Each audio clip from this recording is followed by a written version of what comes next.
Hello everyone. CTET परीक्षा की तैयारी को ध्यान में रखते हुए हमारा ईवीएस का जो सफ़र हमने शुरू किया है उसमें हमारा जो अगला चैप्टर है वो है ओमना का सफ़र। 4th क्लास का 6th चैप्टर है ये, और इसको हम कवर करेंगे और देखेंगे इस चैप्टर में क्या क्या इम्पोर्टेंट चीज़ें हैं। तो देखिए, चैप्टर को पढ़ते हैं और हम अंडरलाइन करते जाएंगे क्या क्या इम्पोर्टेंट है और आप उनको नोट करिएगा। ओमना का सफ़र। ओमना और उसकी सहेली राधा बहुत खुश थी। वो साथ साथ ट्रेन से केरल जो जा रही थी। अब देखिए वो कहाँ जा रही हैं, केरल जा रही हैं। ओमना तो जा रही थी अपनी नानी के घर और राधा अपने परिवार के साथ छुट्टियां मनाने। ओमना के अप्पा ही गए थे दोनों परिवारों के लिए टिकट बुक कराने। सफ़र से 2 दिन पहले ही राधा साइकिल से गिर गई और उसके पैर की हड्डी टूट गई। डॉक्टर ने 6 हफ्तों के लिए उसकी दाईं टांग पर प्लास्टर चढ़ा दिया और चलने फिरने के लिए मना कर दिया। राधा के परिवार को अपनी टिकटें रद्द करानी पड़ी। इससे राधा और ओमना बहुत उदास हो गई। कितनी तैयारी की थी दोनों ने मिलकर। राधा की माँ ने एक उपाय सुझाया। उन्होंने ओमना से कहा, तुम अपने पूरे सफ़र की बातें डायरी में लिखती रहना। जब तुम वापस आओगी तब राधा तुम्हारी डायरी पढ़ लेगी। इससे तुम कोई बात भूलोगी नहीं और सफ़र में तुम्हारा समय भी अच्छा बीतेगा। दोनों को यह बात अच्छी लगी। ओमना ने सफ़र में अपने साथ एक कॉपी रख ली और रास्ते की सभी बातें लिखती रही। ओमना की डायरी के कुछ पन्ने तुम भी पढ़ो। अब देखिए, ये तो यहाँ तक एक स्टोरी थी, एक कहानी, बच्चों को थोड़ा समझाने के लिए। इसके बाद हमारे एग्ज़ाम के लिए जो इम्पोर्टेंट चीज़ें हैं वो इसके बाद स्टार्ट होंगी। अब देखिए, ये है ओमना की डायरी। अब देखिए, जो डेट है वो यहाँ पर 16 मई की है। 11:30 बजे का समय है। दोपहर का समय था। स्टेशन पर पहुँचते ही हमने सबसे पहले अपने नाम रिज़र्वेशन चार्ट में देखे।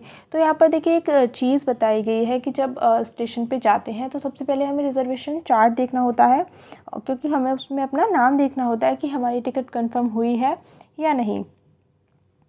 हमने देखा कि ट्रेन तो पहले से ही भरी हुई थी।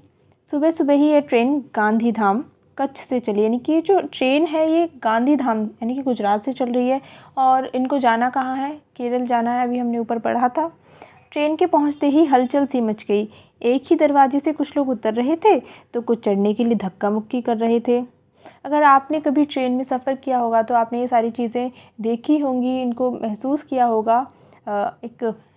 जब हम ट्रेन में जाते हैं तो देखते हैं कि एक गेट होता है, वहीं से सब लोग चढ़ते भी हैं, कुछ लोग का स्टेशन आ जाता है तो वहीं से वो उतरते भी हैं। तो वो बताती है कि हम जैसे तैसे चढ़ ही गए और अपनी सीट ढूंढकर अपना सामान सीट के नीचे रख दिया। ट्रेन के चलने से पहले सभी अपनी सीटों पर बैठ चुके थे। कुछ देर बाद टिकट चेकर आया और उसने सभी की टिकटें देखी और वो ये भी देख रहे थे कि सभी ठीक सीटों पर बैठे हैं या नहीं। अम्मा को अप्पा के नीचे वाली बर्थ मिली। उन्नी और मुझे बीच वाली सबसे ऊपर वाली बर्थ पर। कॉलेज के 2 लड़के हैं, पास ही बैठे परिवार के दोनों बच्चे हमारे जितने ही लग रहे थे। अब देखिए, ओमना जो बैठी है वो खिड़की के पास बैठी है और ये सब लिख रही है। कहाँ, अपनी डायरी में। अम्मा ने खाने का डिब्बा खोल लिया जिसमें क्या है, ढोकला, चटनी, नींबू वाले चावल और मिठाई। अब देखिए, ढोकला क्योंकि गुजरात का जो व्यंजन है और ये जो ट्रेन है गुजरात से ही चली और जा रही है कहाँ, केरल। अब देखिए, इन्होंने खाना स्टार्ट कर दिया। इसके बाद देखते हैं क्या चीज़ें यहाँ पर इम्पोर्टेंट। अभी देखिए, जो डेट है वो 16 मई की ही चल रही है और 6:30 बजने वाले हैं, 4:30 बज गए हैं यहाँ पर। दोपहर का खाना खाकर कुछ लोग सो गए पर मुझे नींद नहीं आई। मैं खिड़की से बाहर देखती रही। यहाँ बाहर सूखे भूरे मैदान दिखाई पड़े। कहीं कहीं छोटे गांव भी दिखे। लग रहा था जैसे सभी भाग रहे हैं। जब ट्रेन इतनी तेज़ी से चलती है तो बाहर की चीज़ें सभी उल्टी दिशा में भागती दिखाई देती हैं। ये बच्चों को समझाने के लिए यहाँ पर ऐसे लिखा गया है। अब देखिए, कुछ समय पहले गर्मी थी, अब शाम हो गई है और हल्की हल्की हवा चल रही है। बाहर आसमान संतरी रंग का दिखाई दे रहा है। सूरज जो डूब रहा था। मैंने अहमदाबाद में कभी डूबते सूरज पर ध्यान ही नहीं दिया। अभी अभी हम वलसाड़ स्टेशन से निकले हैं। ये देखिए, एक स्टेशन का नाम है वलसाड़। वहाँ ट्रेन 2 ही मिनट के लिए रुकी। स्टेशन पर खाने पीने की चीज़ें बेचने वालों का बहुत शोर था। चाय, गरम चाय, एक तरफ से आवाज़ आ रही थी बटाटा बड़ा, पूरी साग, दूध। लोग प्लेटफॉर्म पर खाने की चीज़ें खरीद और बेच रहे थे। हमने तो खिड़की से ही केले और चीकू खरीद लिए। ये देखिए जब हम ट्रेन में जाते हैं तो हम खाने पीने की कुछ चीज़ें अपने साथ भी लेकर जाते हैं और कुछ चीज़ें हम वहाँ से खरीदते भी हैं। मेरे साथ बैठे बच्चों से दोस्ती कर ली है मैंने। सुनील और एन, ये इनके नाम हैं। वे अपनी दादी के घर कोझीकोड जा रहे हैं। सुनील ने मुझे कहानी की कुछ किताबें पढ़ने को दी। अब देखिए यहाँ पर ये देखिए ये इम्पोर्टेंट चीज़ है जो अध्यापक के लिए यहाँ पर लिखी गई है कि गांधीधाम, अहमदाबाद और वलसाड़ ये गुजरात में है। तो आपसे देखिए गांधीधाम और अहमदाबाद तो काफ़ी फेमस से नाम है, तो ये आपसे नहीं पूछेगा। हालांकि पूछ सकता है लेकिन इतने चांस नहीं है। लेकिन आपसे पूछ सकता है कि वलसाड़ कहाँ है, तो आपको याद रखना है कि वलसाड़ गुजरात में है और कोझीकोड केरल में है। तो कोझीकोड केरल और वलसाड़ गुजरात, ये आपको याद रखना है। आपसे ऐसे पूछ सकता है कि कोझीकोड किस राज्य में है या वलसाड़ किस राज्य में है। तो देखिए आपको कंफ्यूज नहीं होना है क्योंकि एक से नाम लगते हैं। और आपको अपने मैप को तो देखना ही है, साथ ही साथ इन चीज़ों को देखते जाना है कौन सा राज्य कहाँ है। आगे बढ़ते हैं। अब देखिए इस चैप्टर में तो फ़िलहाल इतना ही है। अब हम अगले चैप्टर को देखते हैं कि अगले चैप्टर में क्या इम्पोर्टेंट चीज़ें हैं। देखिए ये जो चैप्टर है अगला पार्ट 7 खिड़की से, ये उसी चैप्टर का अगला भाग है। तो देखिए इसमें 17 मई का वो जो था चैप्टर, उसमें 16 मई चल रही थी, इसमें 17 मई हो गई है। इसमें लिखा है कि सुबह हो गई है, कल रात बहुत जल्दी सो गई थी। जो ओमना की डायरी हम पढ़ रहे थे उसी का अगला भाग है। अब देखिए इसमें आगे क्या क्या है। अब देखिए नेक्स्ट स्टेशन जो इनका आता है मडगांव। मडगांव जो है गोवा में आता है, क्योंकि देखिए बाहर प्लेटफॉर्म पर लगे बोर्ड पर लिखा था मडगांव। अप्पा ने बताया कि अब हम गोवा राज्य में हैं, यानी कि मडगांव कहाँ है, गोवा में। कोझीकोड कहाँ था, केरल में। वलसाड़ कहाँ था, गुजरात में। तो ये आपको नाम है याद रखने हैं और किस राज्य में है ये भी याद रखना है। आप चाहें तो अपनी नोटबुक में एक साइड नाम और एक साइड उसके राज्य का नाम लिखकर इस तरीके से भी याद कर सकते हैं। हमने स्टेशन पर उतरकर चाय पी और अपनी पानी की बोतलें भर ली। अब देखिए आगे और इसमें देखते हैं क्या इम्पोर्टेंट है। यहाँ तक तो देखिए एक तरीके से कहानी चल रही है कि यहाँ पहाड़ियाँ हैं, नदी है या समुद्र है, ये पता नहीं लग पा रहा है क्योंकि वो एक बच्ची है छोटी। और यहाँ हवा जो है ठंडी है, अहमदाबाद की तरह गर्म नहीं है। अब देखिए इसी सफ़र में 17 मई का समय हो गया है 6 बजे का। तो देखिए यहाँ आगे लिखती है कि पिछले कुछ घंटे मज़ेदार रहे। मैं अपने बर्थ पर कॉमिक पढ़ी। बाहर बहुत धूप खिली थी, लेकिन क्या हुआ अचानक बिल्कुल अंधेरा हो गया। थोड़ी ठंड भी लगने लगी। मैं बहुत डर गई। बाहर बिल्कुल अंधेरा था। किसी ने बताया कि हम सुरंग में से गुजर रहे थे, क्योंकि अगर बाहर धूप है अंदर अंधेरा हो गया है तो इसका मतलब है कि वो सुरंग में से जो ट्रेन थी वो गुजर रही थी। और जो सुरंग थी वो पहाड़ को काट कर बनाई गई थी। ऐसा लग रहा था जैसे सुरंग ख़त्म ही नहीं होगी। और वैसे ही लेकिन कुछ देर बाद अचानक रोशनी हो गई। खिड़की से बाहर चमकती हुई धूप और हरियाली दिखाई दी। फिर उसके अप्पा ने बताया कि हम पहाड़ के दूसरी तरफ पहुंच गए हैं। तब से अब तक हम 4 और छोटी छोटी सुरंगों में से गुजर चुके हैं। अब मैं सुरंग के बारे में जान चुकी हूँ और मुझे डर नहीं लगता है। अब देखिए गोवा से केरल तक के रास्ते में 92 सुरंग यानी कि 92 सुरंग और 2000 पुल हैं। ठीक है, क्योंकि गोवा से केरल के रास्ते में बहुत ज़्यादा पहाड़ियाँ हैं, इसलिए उन छोटी छोटी पहाड़ियों को काटकर सुरंग और पुल बनाए गए हैं। तो ये इम्पोर्टेंट चीज़ है, हो सकता है आपसे एग्ज़ाम में पूछ ले। अब देखिए इस चैप्टर की जो लास्ट इम्पोर्टेंट चीज़ है वो ये है कि विभिन्न राज्यों की भाषा, पहनावे, भोजन और भूभागों के बारे में जानकारी इकट्ठी करने में आपको बच्चों की मदद करनी है एक अध्यापक के तौर पर।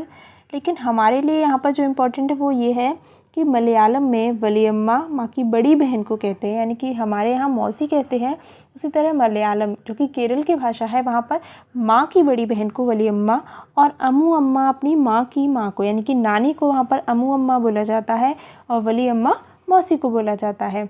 कहाँ पर, केरल में। और केरल में जो भाषा बोली जाती है वो मलयालम बोली जाती है। अब यहाँ पर बच्चों के लिए है कि हम उनकी जो अपनी अपनी भाषा है क्योंकि देखिए जो एनसीईआरटी की बुक है ऐसा तो है नहीं कि वो किसी एक राज्य में चलती है, वो देश के हर राज्य में एनसीईआरटी की जो बुक्स हैं वो चलती हैं।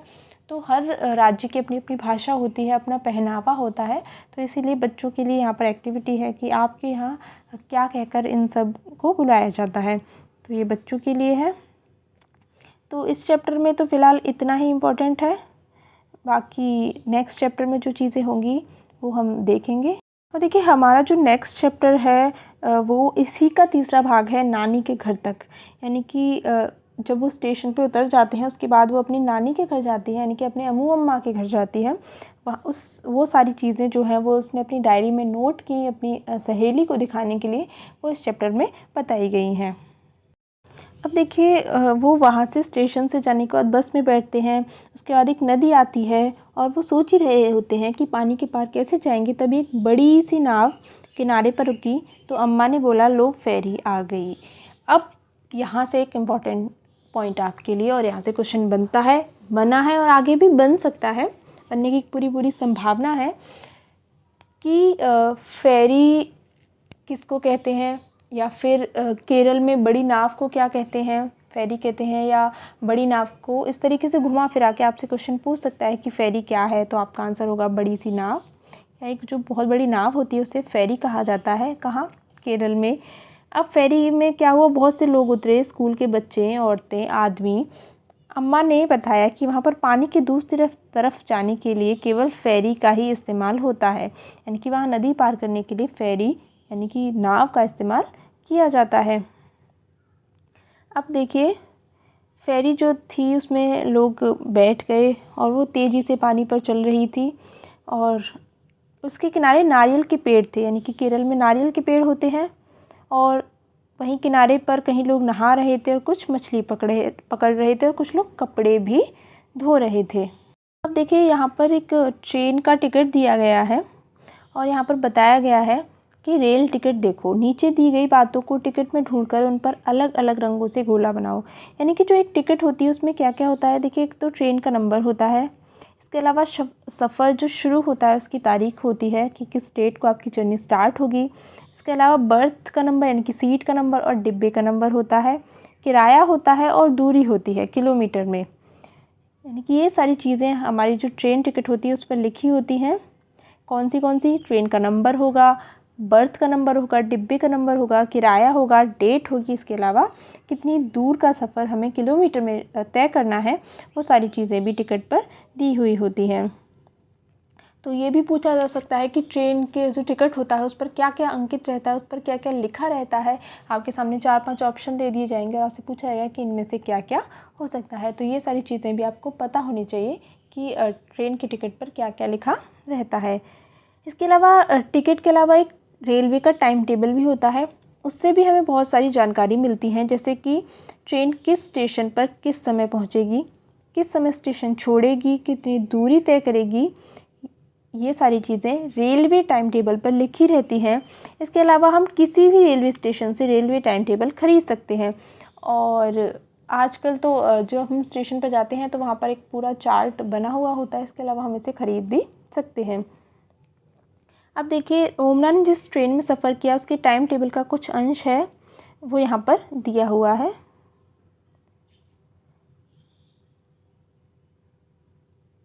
तो देखिए ये है पूरा इसका रेलवे टाइम टेबल है कि ये गांधी धाम से चली है ट्रेन, इसके बाद 5:15 पर गांधी धाम से चलेगी, उसके बाद अहमदाबाद पहुँचेगी 11:30 बजे, 11:50 पर ये अहमदाबाद से चलेगी।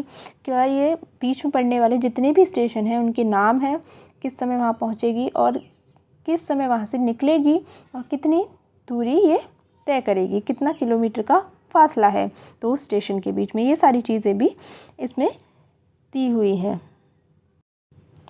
तो देखिए इस चैप्टर में जो इम्पोर्टेंट पॉइंट थे वो इतने ही थे। इसके बाद अगला जो चैप्टर है उसको हम अगली वीडियो में कवर करेंगे। तब तक के लिए आप इस चैप्टर को पढ़िए और अपने नोट्स बनाइए और अपनी तैयारी को बेहतर बनाने का प्रयास कीजिए। Thank you so much. मिलेंगे अगले वीडियो में, तब तक के लिए बाय बाय।